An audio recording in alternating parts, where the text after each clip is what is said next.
From Wall Street to Main Street to help small business owners have the same capital as corporate America and give them the same resources as a larger company. We cover business funding, business credit, scaling, business consulting, and much more. Check out the website at shieldadvisorygroup.com. Welcome to the show, The Liquid Lunch Project. Hey everybody, welcome back to another episode of the Liquid Lunch Project. I am Matthew R. Meehan alongside my partner, the Professor Luigi Rosa Bianca. What's on tap today, Lou? Matt, the one thing we've learned as small business owners, and we try to relay this to our client base and audience, is you can't do it all simply because we don't know how to do it all. Man, I wish I would have met Eric Williams years ago. Eric Williams, CEO and founder of Willity. Eric, explain to the audience how Willity helps small business owners, especially in the early phases. Yeah, in the early stages, we really help entrepreneurs navigate that transition from being a solopreneur, being either solo or small team, to building and growing your business in a systematic way, being able to operationalize and systematize the business so that you can grow and scale. A lot of entrepreneurs get stuck in that transition from really do the early hustle, doing it all themselves, and then getting lost in when you do get traction, when you do get revenue, when you do get customers banging down your door, then what do you do when your time is so consumed with executing the work that you don't have time for everything else? So that's really where we focus on helping entrepreneurs navigate that transition, both in the practical parts of their schedule, their operations, the systems that they're using, the technology and tools they're using, but also the identity and the skill sets that they need to bring in from being that individual contributor on their team and really driving everything themselves. How do they navigate that transition, both personally, mentally, through that phase so that they can develop the new habits and behaviors that they need to carry their business to the next stage? Eric, you said that so eloquently and you made it sound so simple, but in reality, it's not that simple. It's like me at 18 years old, someone entrusting me with a 911 Carrera. I'm going to be doing 150 miles an hour within 8 seconds. However, the 49-year-old Luigi would probably enjoy the first and second and third gear and have a more gradual growth. So what's your advice to small business owners that really want to go from 1 to 6, the first to 6th gear in 6 months?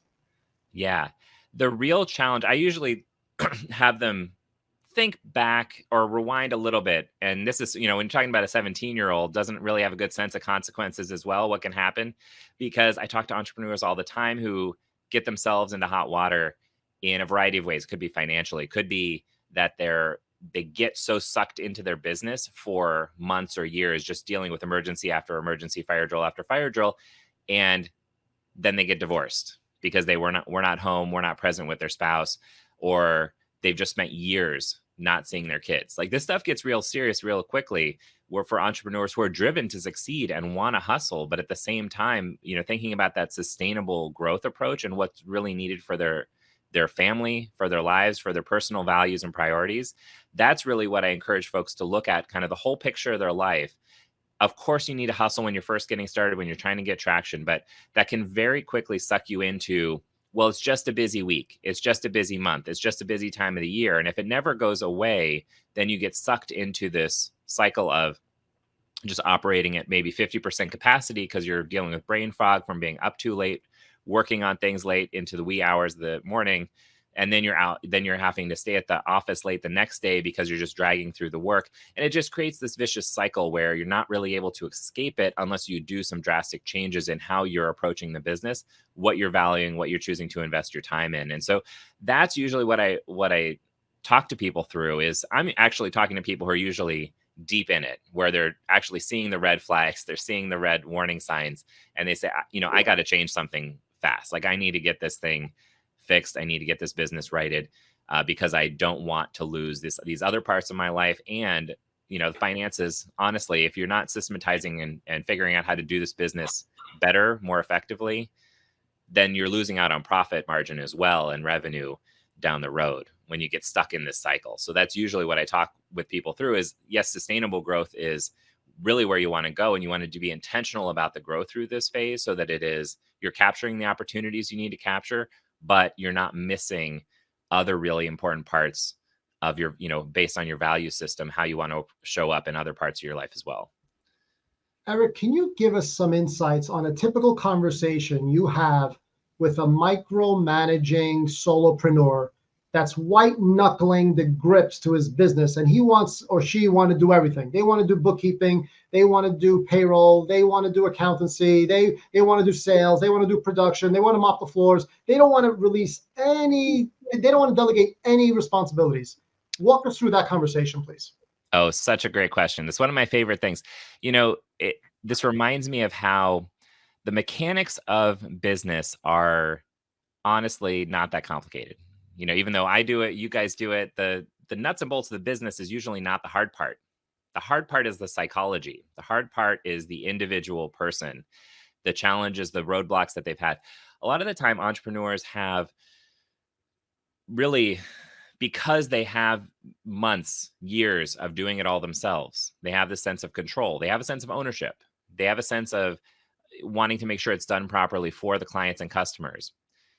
But at the end of the day, and it requires a shift in perspective, a shift in framing of how they're thinking about this, because they're usually thinking that I am the only person who can get this done well. I'm the only person who cares enough about this. I'm the only person who can get it done exactly the way that I want it to be done. And a lot of the time, businesses, when you're kind of getting that 0 to 1, getting the initial traction, they're really driving their brilliance, their instincts are what's driving the business through that phase. And so you can make an argument, yes, everything you've been doing, everything you've been holding on to has contributed to the growth of the business to this point. But to move beyond this point, you need to figure out not just how to do it well and be the doer. You need to figure out how to replicate it so that you can replicate your brilliance and have other people follow the instruction manual on how to do that. Because that's the secret sauce with businesses on that next phase, beyond solo, but beyond a small team, is replicating your brilliance, downloading that algorithm or the equation out of your head about how you're making these decisions. That's a real tough thing for people to navigate, especially on their own, because they just are thinking that they're operating from a gut instinct, but it's really a product of their work experience, their education, their upbringing. There is a set of decisions that they're making for anything that's going on in the business that they're holding on to about how it needs to get done. And that's why the work that I do, why I find this so important, to create the systems in the business, because it's essentially creating that operations manual, the instruction manual. And it's not to say delegating always works perfectly. It's not to say that there aren't people who are, there's varying levels of quality of people that you're bringing onto your team, and looking for those A players is important. But having a system in place, an instruction manual in place, so that you can be able to delegate those things, understand how the processes in your business are supporting that. That's really the shift in frame, is saying you're great at this stuff and your job is to make other people great at this as well, not just you, because you just honestly can't grow beyond that phase where you're white knuckling. And if people want to hold on to it, that's fine. But if people want to grow their business and get out of working those 60, 80, 100-hour work weeks, they need to work on downloading these things from their brain, how they're making decisions, the values they're bringing to it, the things that they're weighing when they're making these decisions. They need to figure out how to build those into the systems, the operations of the business, so they can create a system that gets the outcome, not just themselves getting the outcome. Eric, you're absolutely right. And what most people fail to realize is, when they're working 68 hours a week, they may be making income. Their business may have income, but without those systems and processes, and this is going to sound strange, there's no value to that business, right? 80% of the business owner's net worth is tied up in that business. If that business is not transitionable, it's going to stay illiquid, and nobody's going to buy a business where the owner is working 60 to 80 hours a week. Yeah. So that means the largest asset in their life, they're destroying by not adding systems and processes and removing themselves from it.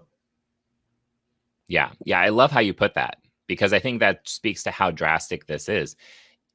I was talking to somebody the other day who was thinking about selling, not immediately, but in a couple years.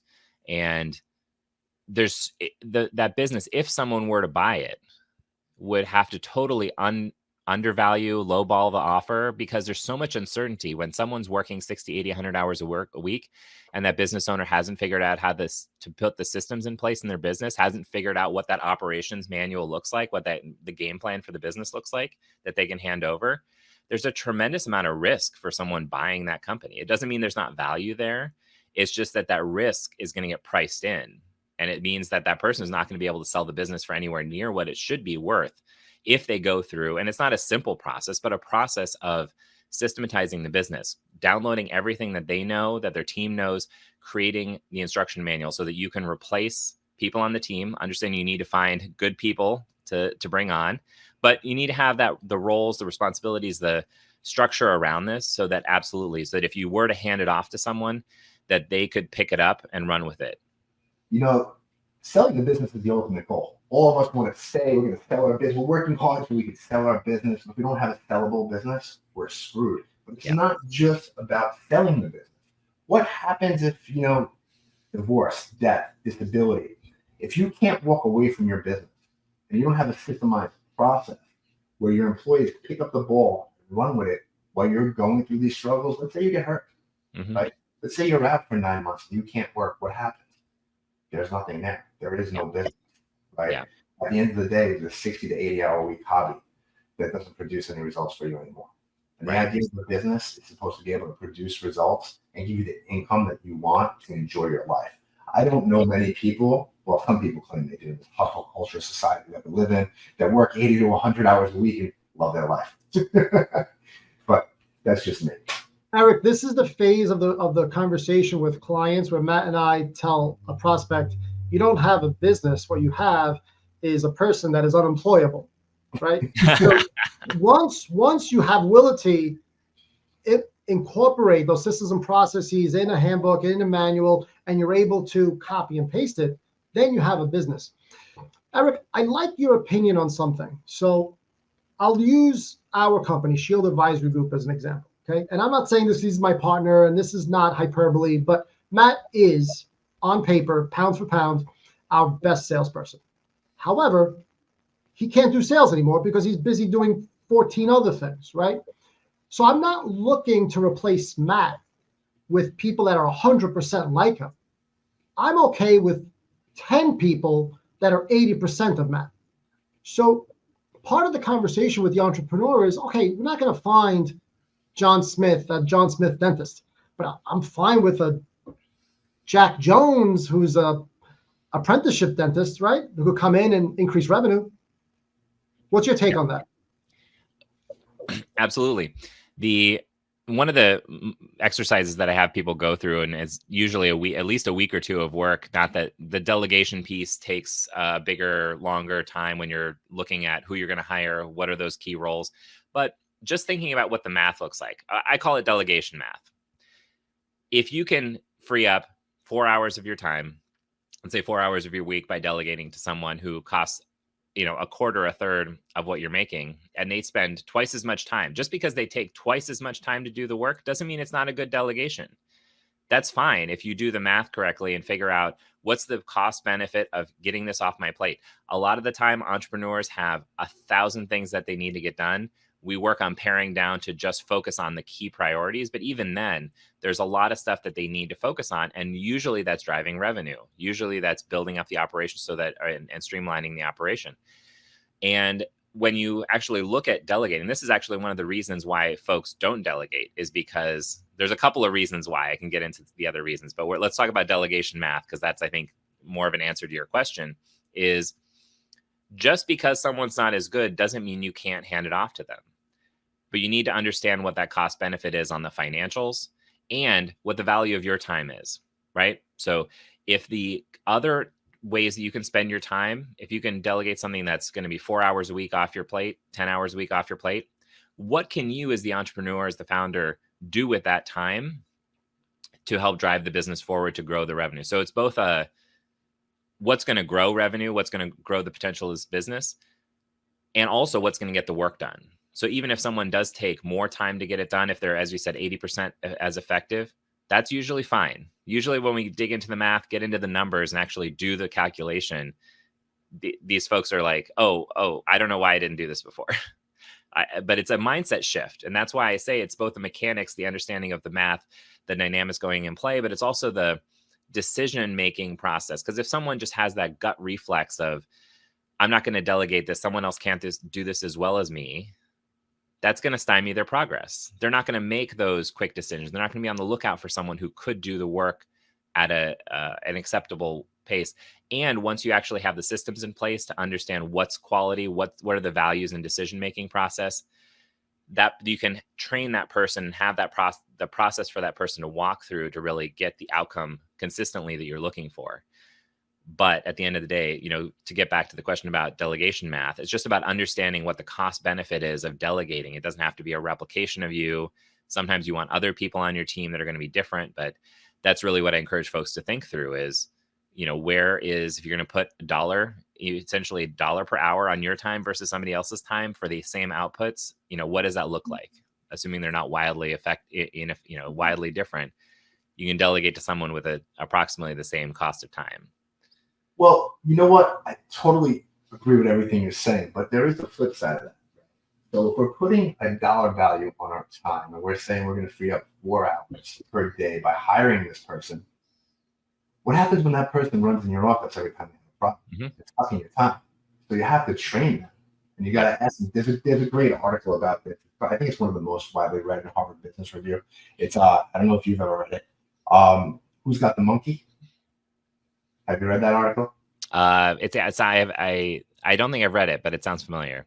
Yeah, so essentially it's every time you have a new hire, you're excited, problem arises, they rush into your office like it's urgent, right?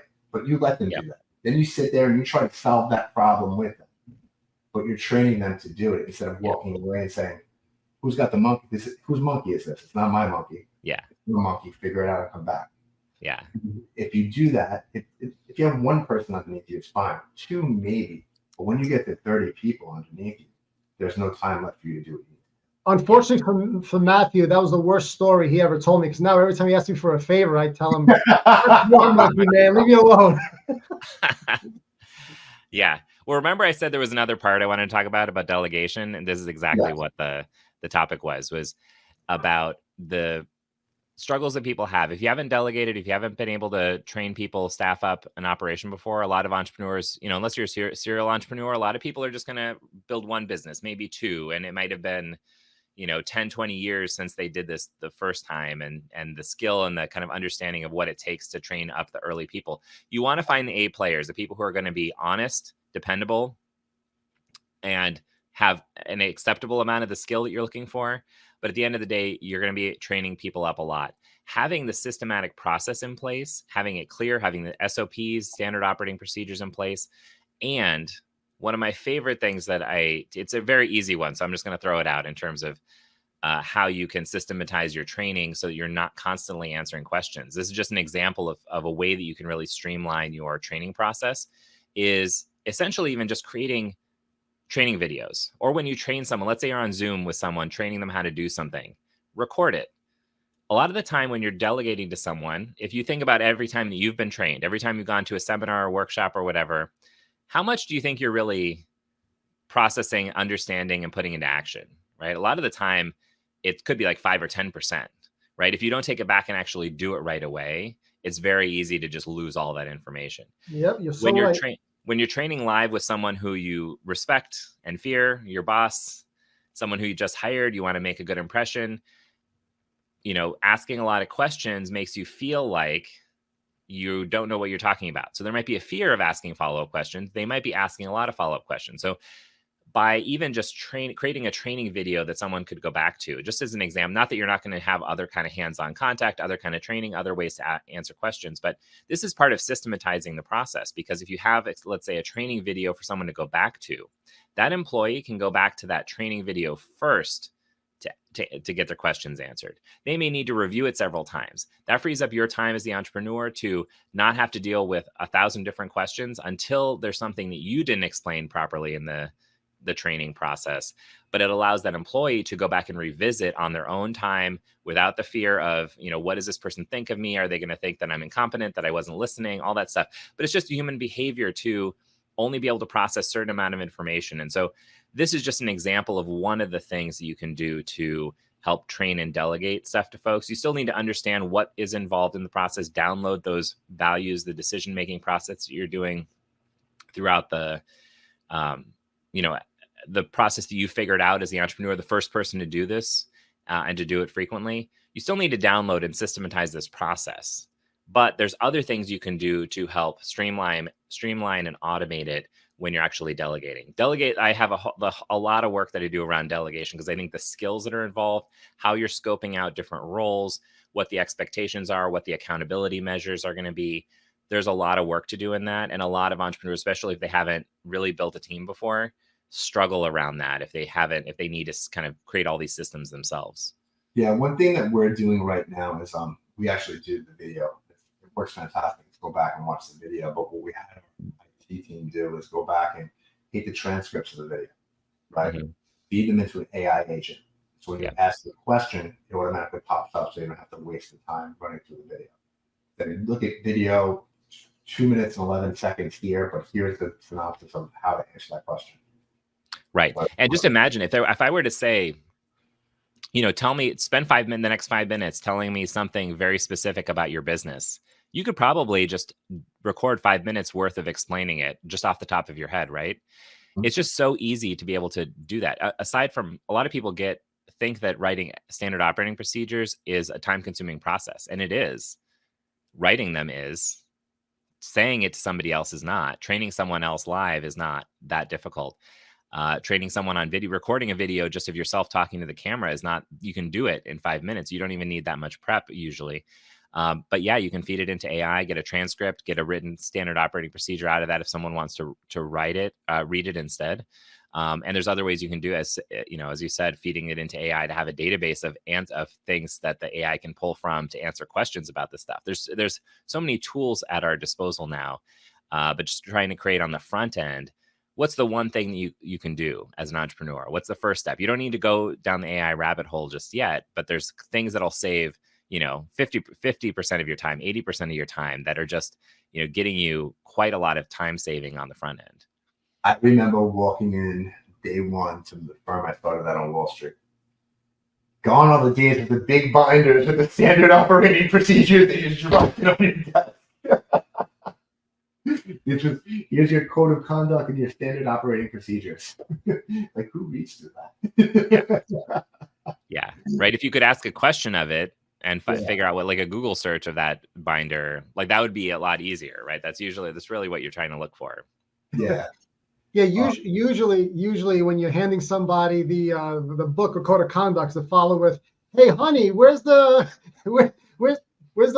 pen he could sign the code of conducts with, baby?"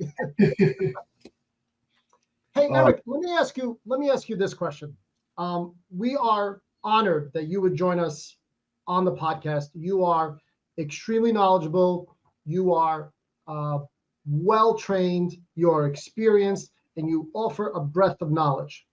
However, like us, you operate in a industry that is not very regulated and has a lot of, let's say, I wouldn't call them bad actors, but poor actors. Because I don't think a day goes by that I don't get some sort of offer from LinkedIn or Instagram or some sort of coach. How does a small business owner separate the wheat from the germ? How do you help that person navigate finding a true partner like Willity versus all these other hacks out there?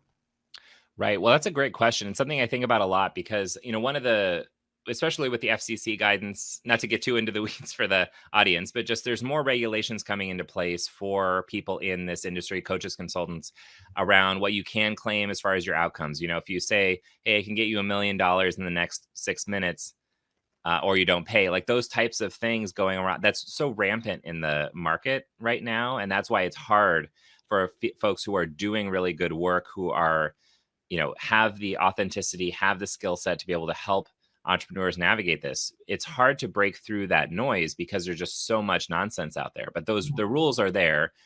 And I think we'll start to see the industry clean up in terms of the folks who are actually doing the good work out in the field.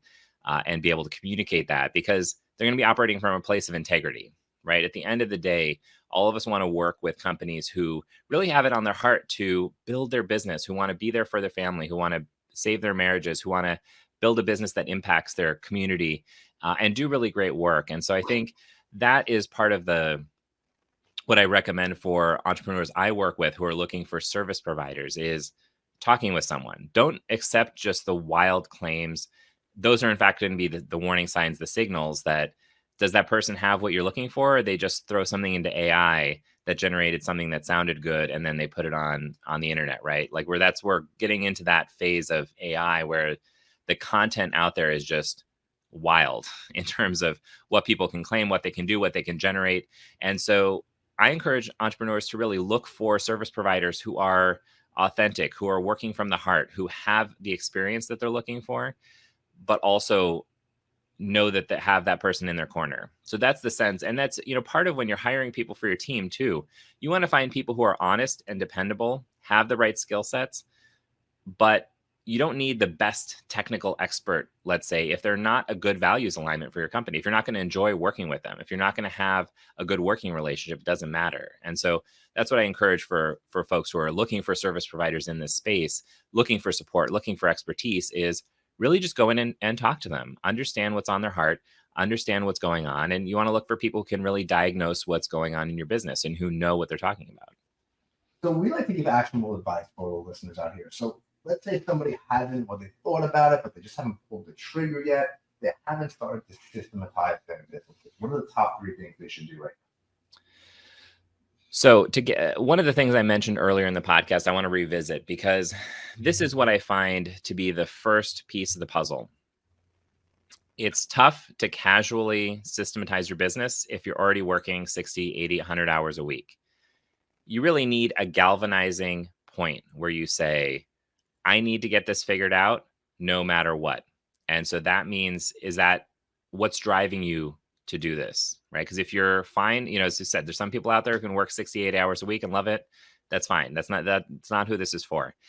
Is it that you want to make sure that you spend time with your spouse, that you have that dedicated time, that you see your kids, that you're able to go on vacation, that you're able to not think about work? Find those galvanizing moments that you want to use as an anchor to drive you forward. Because look, when you're working 60, 80 hours a week and you're barely keeping your head above water, the thought of adding another 5 hours a week, 10 hours a week to systematize your business, that's a tough sell.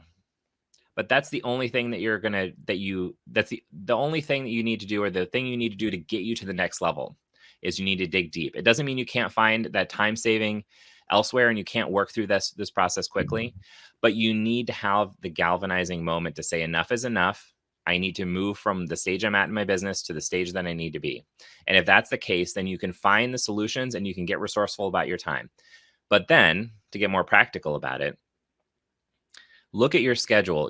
Even a lot of people don't like to do time and energy audits and think through, like, what's the nuts and bolts of this thing. But you have to understand what is going on in your business, not just that it's messy. Generally, the devil's in the details. So go in and understand, how many calls are you taking? Where's your time going? Really do that audit of what's going on in your business and your time, where your time's going. And then you need to step back and say, is this aligned with where I want to take this business? Are these things all of the things that are necessary to move me from this stage to the next stage? And if not, what can I take out?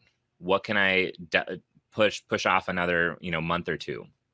Really be critical about what's going in your schedule. And if you need help, that's where someone like myself can come in to help understand and go through this process step by step to understand what to do to get your business to the next stage. Eric, why don't you tell everybody where they can find you on the social, or reach out and get in touch with you?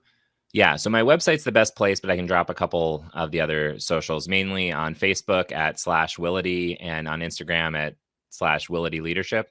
The website is willity.com, and there's a great webinar that I have. It's about 20-25 minutes to keep it tight for entrepreneurs who don't have a lot of time.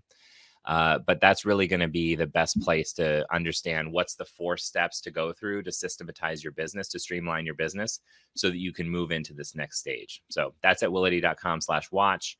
And that's really the best place to just go in and learn and digest all of those essential learnings in the training so you can apply it to your business. And if people want help, if they want to talk, I do a free 45-minute conversation, really to make a game plan with them, to understand where their limitations are and what's holding them back from where they want to go, and really make a game plan for their next steps. Eric, thank you so much for being here, man. We really enjoyed it. We want to be respectful of your time. I have one question for you before I let you run. What's the number one thing that you see holding people back from scaling? I think it's holding on to everything themselves. That was a big part of what we talked about today, but holding it on to themselves, feeling like other people can't do it well. Just shifting that perspective and understanding what the mechanics are that are involved in shifting that. But really, if you're going to hold it on all to it yourself, restructure the business so that it works for you. But if you want to grow the business, then that's not the way that you're going to be able to grow the business. So you kind of have to pick one direction or another. Stay solo, stay small team. If you want to grow up to the next level, then you need to do something differently. Totally agree. It's a great book, The E-Myth Revisited. Yeah. People out with that as well. Eric, thank you so much. Everybody, that's a wrap of the Liquid Lunch Project. We'll see you on the next episode. Great. Thanks. Thank you for listening to the show. And make sure you subscribe, leave a review, and share it with a friend. We'll see you on the next episode of the Liquid Lunch Project.